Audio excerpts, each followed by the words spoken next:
البدع والأهواء، أهل البدع العقائدية وأهل البدع السياسية.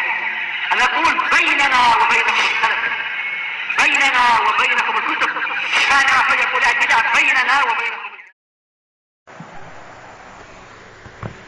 Bismillahirrahmanirrahim. Alhamdulillahi hamdan katsiran thayyiban mubarakan fihi kama yuhibbu rabbuna wa yarda.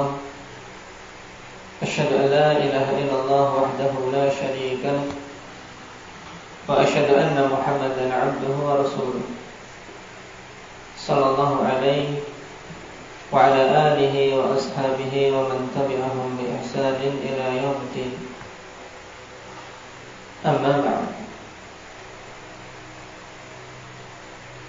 Pembahasan kemarin berhubungan dengan apa yang dilakukan oleh Adam dan Hawa setelah mereka terjatuh dalam kemaksiatan. Indah nafi, apa yang dilakukan?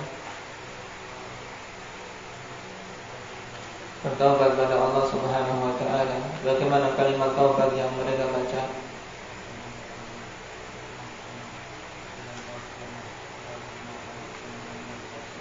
Naam. Baik. Rabbana zalamna anfusana wa in lam taghfir lana wa tarhamna lanakunanna minal khasirin. Tugas apabila apalagi berhubungan dengan doa diperhatikan untuk diamalkan. Baik, tidak layak doa yang agung seperti ini dibiarkan lewat begitu saja. Bahkan kita sangat butuh kalimat-kalimat yang terkandung di dalamnya permintaan ampun kepada Allah Subhanahu wa ta'ala.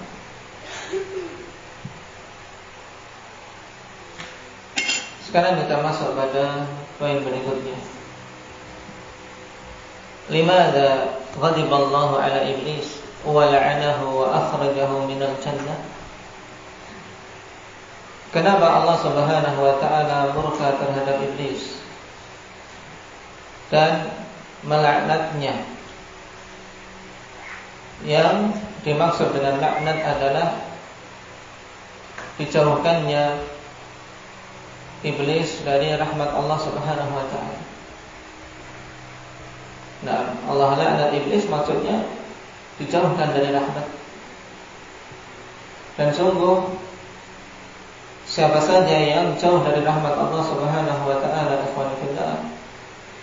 maka dia adalah orang yang sangat merugi. Karena tidaklah seorang bisa selamat dan makhluk bisa selamat dan beruntung kecuali tatkala mendapatkan rahmat. Kalau sudah tidak mendapatkan rahmat lagi, maka yang dia dapat adalah kemurkaan Allah Subhanahu wa ta'ala. Wal'iyadu billah. Wa akhrajahu minal jannah. Dan kenapa Allah Subhanahu wa ta'ala keluarkan iblis dari surga? Yang menunjukkan bahwasanya asalnya iblis termasuk di antara makhluk-makhluk yang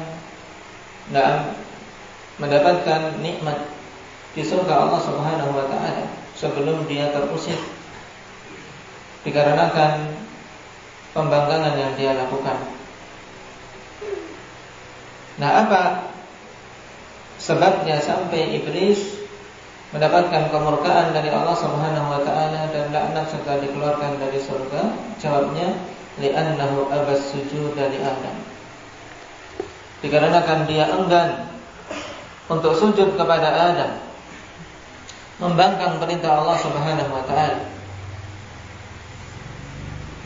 dalam keadaan dia betul-betul tahu bahwa yang memerintahkan adalah Zat yang telah menciptakannya.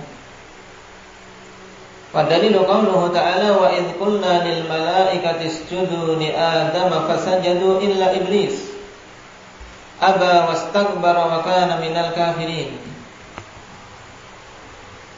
Dan tatkala kami katakan kepada para malaikat usjudu li Adam, sujudlah kalian kepada Adam, fasajadu, maka mereka pun sujud.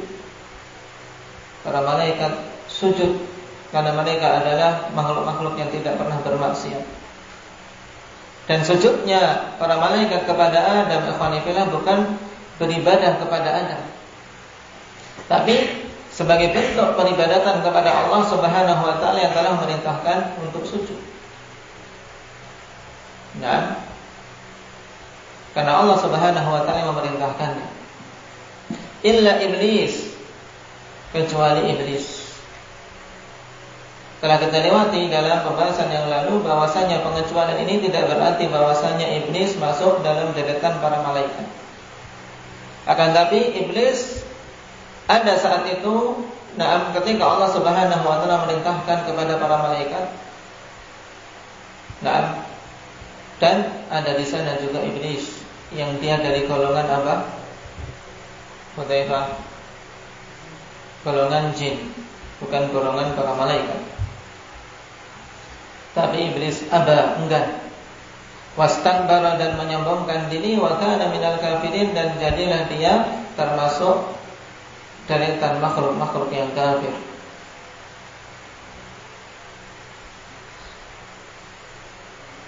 Kufur pada Allah Subhanahu wa taala karena tidak mau melaksanakan apa yang Allah Subhanahu wa taala perintahkan. Dan dalam ayat yang lain Allah Subhanahu wa taala jelaskan di antara alasan iblis yang ini merupakan sebatil-batil alasan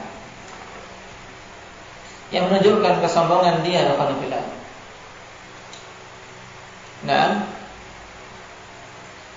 dia menyombongkan diri karena melihat bahwasanya dirinya terbuat dari api dan menganggap api itu lebih mulia daripada makhluk yang dibuat dari tanah. Qala asjudu liman khalaqta tina?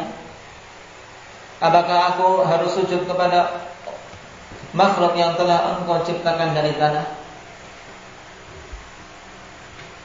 Dalam ayat yang lain Allah Subhanahu wa taala katakan bagaimana iblis membantah perintah Allah Subhanahu wa taala. Khalaqtani min nari wa khalaqtahu min tin.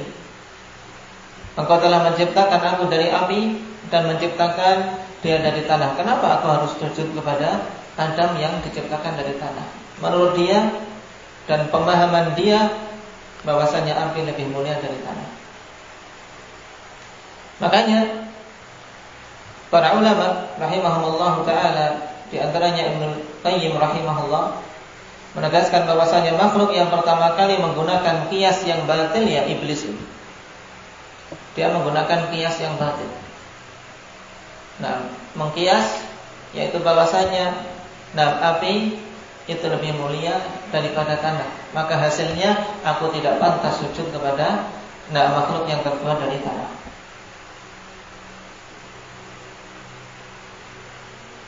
Di sini menunjukkan bahwasanya kesombongan ikhwanifillah sangat fatal akibatnya.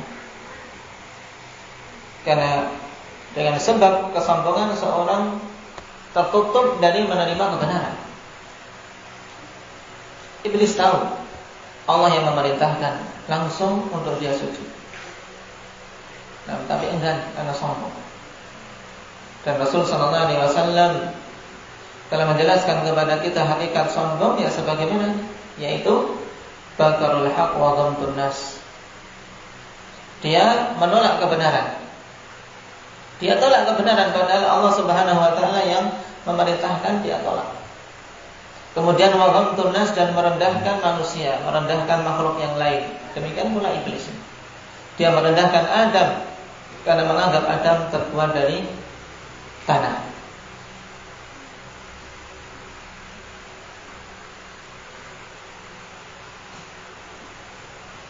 Wal'iyadu billah.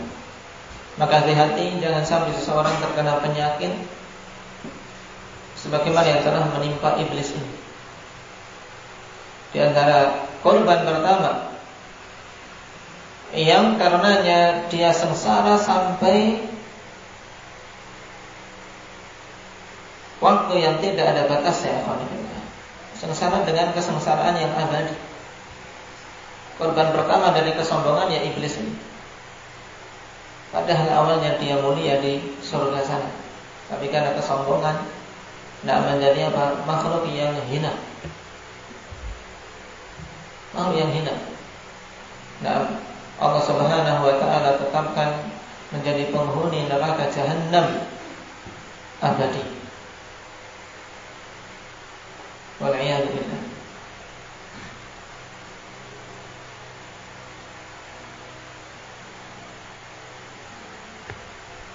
Dan sifat sombong, sifat yang sangat berbahaya walaupun sedikit. Walaupun sedikit kesombongan ada dampaknya. Bahkan Rasul sallallahu alaihi wasallam mengatakan la yadkhulul jannah man kana fi qalbihi mithqalu dzarratin min kibr. Tidak akan masuk ke dalam surga seseorang yang ada di dalam hatinya seberat darah. Seberat darah, yaitu seberat semut kecil dari kesombongan. Ini menunjukkan bahwasanya al-kibr termasuk dosa besar yang bisa menghalangi seseorang masuk ke dalam surga dan harus diceburkan ke dalam neraka terlebih dahulu. Wal'iyadzubillah. Ini sebab jika Allah tidak mengampuni dosa tersebut, wal'iyadzubillah.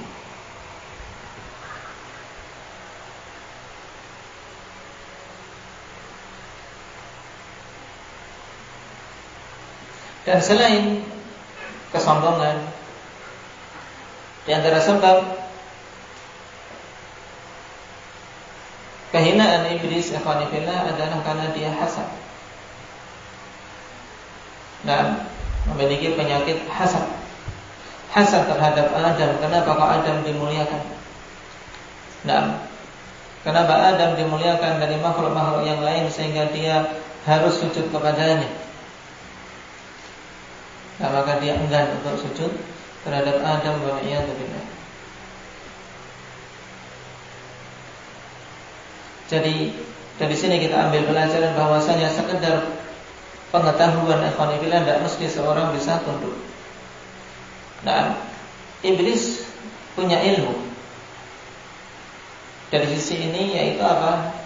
Dia punya ilmu karena tahu yang memerintahkan adalah Allah langsung. Nah, yang memerintahkan Allah, tahu bahwasanya itu perkara diperintahkan, tapi tidak mau menunaikannya. Maka pengetahuan, wawasan tidak memiliki faedah kalau tidak berbuah amalan. Bahkan bisa menjadi apa? Menjadi sebab dia dihujat kelak di hari kiamat. Maka ini juga harus kita ingat bahwasanya kita mengumpulkan sedikit demi sedikit dari ilmu untuk kita amalkan, untuk kita jadikan bekal ketika menghadap Allah Subhanahu wa taala kelak. Nasallallahu alaihi